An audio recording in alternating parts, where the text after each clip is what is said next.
Alamin naman natin ang mga kaganapan sa mundo ng international sports scene sa report ni teammate Carl Velasco.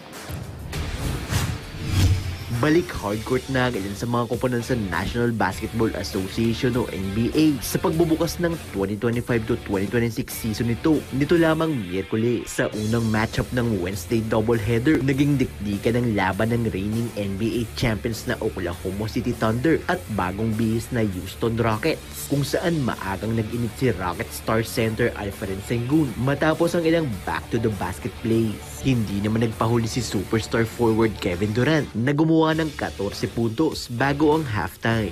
Pagdating ng second half, nagpaulan ng ilang jumper si reigning MVP Shai Gilgeous-Alexander para hindi makaalago ang Rockets at dalhin ang laro sa overtime. Sa end of regulation, hindi pa rin mapigilan ng Rockets defense ang nagliliyab na OKC star, kung saan isang contested jumper ang sinubukang ipasok nito dahilan para kumagat si Durant at tuluyan ng ma-foul out sa laro na siya namang sinamantala ni Gilgeous-Alexander para ipasok ang game-winning free throws at tapusin ang laro sa score na 125 to 124. Bayani para sa OKC ang gwardya matapos magtala ng kumpletong 35 points, 5 rebounds, 5 assists, 2 steals at 2 blocks. Hindi naman sumapat ang game-high 39 points ni Rocket center Alperen Sengun na sinamahan pa nito ng 11 boards at 7 dimes. Sunod na makakalaban ng Thunder ang Indiana Pacers para sa isang finals rematch na magaganap bukas.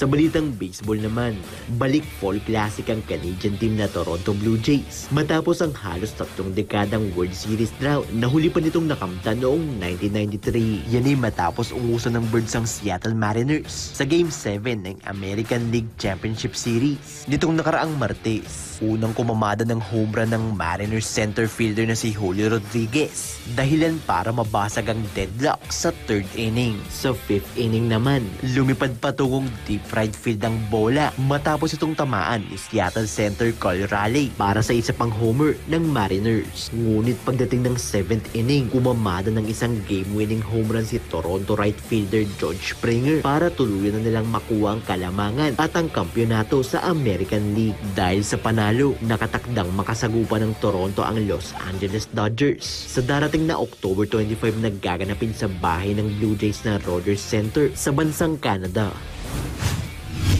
At sa balitang pickleball, kasabay ng mabilis na paglago ng racket sport na pickleball sa Estados Unidos, lumobo rin ang eye injuries na kaakibat ito sa mga manlalaro ng naturang sport. Yan ang lumabas sa bagong pag-aaral ng American Medical Association o AMA, kung saan ayon sa kanila, mas mataas ang panganib ng naturang injuries sa mga matatandang manlalaro ng pickleball, kung saan maaari itong humantong sa pagkabulag.